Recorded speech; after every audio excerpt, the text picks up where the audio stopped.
આપ જોઈ રહ્યા છો સ્પાર્ક ટુડે ન્યૂઝ। જિલ્લા કલેક્ટરની વારંવાર એમજીવીસીએલ વીજ પુરવઠો પૂરી પાડવાની તાકીદ છતાં છાસવારે વીજ પુરવઠો ખોરવાતા શહેરના પૂર્વ વિસ્તારની મહિલાઓ દ્વારા એમજીવીસીએલ કચેરી પર હલ્લાબોલ કરવામાં આવ્યો છે। આણંદ જિલ્લા કલેક્ટર દ્વારા પ્રી મોન્સૂનની કામગીરી હેઠળ વારંવાર આણંદ એમજીવીસીએલ વીજ પુરવઠો કાર્યરત રહે તે માટે તાકીદ હાથ ધરાઈ હોવા છતાં પણ શેઠની શિખામણ જાપા સુધી તેવી જ રીતે એમજીવીસીએલ દ્વારા છાસવારે શહેરના પૂર્વ વિસ્તારમાં વીજ પુરવઠો ખોટકાતા આજે સલાચિયા વિસ્તારની મહિલાઓ દ્વારા એમજીવીસીએલ કચેરી ખાતે હલ્લાબોલ કરવામાં આવ્યા છે, ત્યારે વાતાવરણ ગરમાયું છે।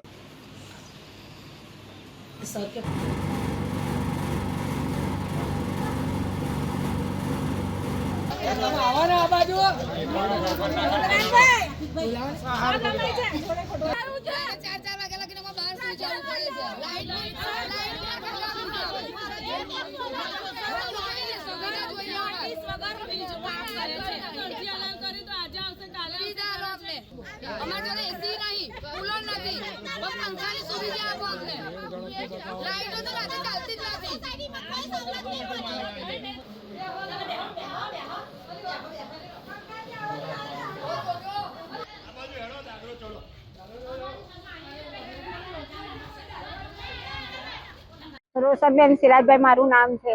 સલાટિયાપુરામાં રહીએ છીએ, ભેજપાક સોસાયટીમાં। અમને 2 વર્ષથી અમે 15 વર્ષથી સોસાયટી બની છે, ત્યારથી લાઇટનો પ્રોબ્લેમ છે, આજનો નથી। ઘડીકમાં મોટરો બંધ થઈ જાય, ઘડીકમાં પંખા બંધ થઈ જાય, છોકરાને લઈને જવું કઈ। અત્યારે વેકેશન ચાલે છે બધું, હવે છોકરા રહેતો નહીં, ઘરમાં ગયડા માણસો એ રહી શકતા નહીં ગરમીમાં। આ ગરમી કેટલી બધી પડે છે, અમે કેટલી વખત અરજીઓ કરીને થાકી ગયા છે। 7 વર્ષથી અરજીઓ કરીએ છીએ અમે, કોઈ મગજ પર લીધું નથી। અને જ્યારે બી અહીંયા આવીએ છે ત્યારે બધા અહીંથી પેન્સી હોય, અહીંથી આવી આખા અમને ફેરવે છે, કોઈ જવાબ આવતું નહીં, કોઈ આવતું નહીં। લાઈટો ધીરી થઈ જાય છે, બિલકુલ પંખા બંધ થઈ જાય, ખાલી પંખ્યા ફરે છે, તો પછી એસીઓ કઈ ઉપરવાની, ફ્રીજ બંધ થઈ જાય, ફ્રીજો લોકોના બગડી ગયા છે નવા। અને પ્રોબ્લેમ કેટલા વર્ષથી છે, અમે 7 વર્ષથી તો અરજી આપે છે, તો કોઈ મગજ પર લીધું નહીં। જાઓ ફેર જાઓ, સાહેબો જોડે મોકલી જાય છે, થઈ જશે 2 દિવસ, અઠવાડિયું, મહિનો વાયદા કરે છે ખાલી। અમે અહીંયા આગળ 60-70 માણસ આવ્યું છે અમારું। અહીં બધા સાહેબો જોડે વાત કર્યું તો એ સાહેબો એમ કે છે અહીં નહીં, પેલ બાજુ નહીં, અહીંયા સાહેબો આવો નવો જવાબ આપે છે। જયારે બે આવીએ છે ત્યારે અરજી કરવા આવીએ છે ત્યારે આવું કે છે અમારું અહીં નહીં, આ મારું નહીં ખાતું। મારું નામ અબ્દુલ ગની મોહમ્મદભાઈ વોરા છે। હું સલાટિયાપુરા ફેજ પાર્ક સોસાયટીમાં રહું છું।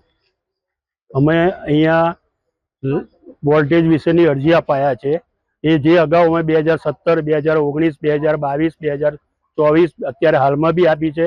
અમે ઘણીવાર અરજીઓ આપી છે પણ એનું કોઈ નિરાકરણ આવતું નથી। કાલે અમે એમને બતાવવા માટે એમના કર્મચારીને ત્યાં જીબીમાં ફોન કરીને એમના માણસો આવ્યા, એમના માણસો જાતે વોલ્ટેજ માપ્યા। વોલ્ટેજ અમુક ઘરમાં 150, અમુક ઘરમાં 160, અમુક ઘરમાં 180, 185, છેલ્લામાં છેલ્લું 185 છે, જે 250 હોવો બહુ જરૂરી છે। આ રીતનું થાય છે। મારી પોતાની કાલે સબમર્સિબલ પંપ જે બોર કુંવર કહેવામાં આવે છે, મારી પોતાની શોર્ટ થઈ ગઈ છે। એવું ઘણા વીજળી ઉપકરણો અમારા સોસાયટીમાં રહેવાસીઓના ઘણા વીજળી ઉપકરણો બળી જાય છે, એને નુકસાન થાય છે। અમે આવી રજૂઆતો ઘણી કરી છે। પંખા બી સ્લો ફરે છે, એસી તો ચાલતું જ નથી, કુલર લઈએ છીએ, કુલર બી ચાલતું ને એના પાંખિયા ગણાય કુલર ફરતું હોય તો, એટલું બધું વોલ્ટેજ અહીંયા ઓછો આવે છે। અમે ઘણીવાર રજૂઆત કરી પણ આ સાહેબને મળો, પેલા સાહેબને મળો, અમે મળો, 2 દિવસ પછી કરીશું, મહિના પછી કરીશું, આવા અમને ધરમ ધક્કા ખવડાવે છે પણ એનું કોઈ નિરાકરણ લાવતા નથી।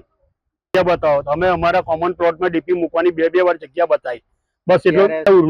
ઉનાળાની કાળઝાળ ગરમી છે સાહેબ, એમાં વીજ પુરવઠો તો બિલકુલ નોર્મલ આવે છે, જેના કારણે અમારા ઘરે કોઈ મહેમાન આવેલું હોય કે અમારા ઘરમાં બેન ભાણી એવા સગા સંબંધીઓ આવ્યા હોય તો એ બિચારા ક્યાં જાય? અમારું પોતાના એક જ વોલ્ટેજમાં નથી એટલું પૂરું થતું, તો બીજા 2-3 પંખામાં જો અમે ચલાવીએ તો બિલકુલ વોલ્ટેજ ઓછા થઈ જાય છે। અને અંદર ઘણા સિનિયર સિટીઝનો છે, એમને દવાની પછી તકલીફો ઊભી થાય તો દવાખાનાના બી ખર્ચા વધી જાય। અહીંયાથી એવું અમને જણાવ્યું કે અમે 2 દિવસ પછી તમે સર્વે કરવા મોકલીશું માણસ, અને અમે એનું નિરાકરણ આવો તો દર વખતે જ્યારે બી અરજી આલીએ છે ત્યારે 2 દિવસ પછી આવીશું। આ એ લોકો માણસ મોકલે બી છે, ડીપીની જગ્યા માટે અમે ડીપીની જગ્યા બી બતાવીએ છીએ, પછી જતા રહે છે. પછી એનું કોઈ નિરાકરણ સચોટ આપતા નથી આ લોકો.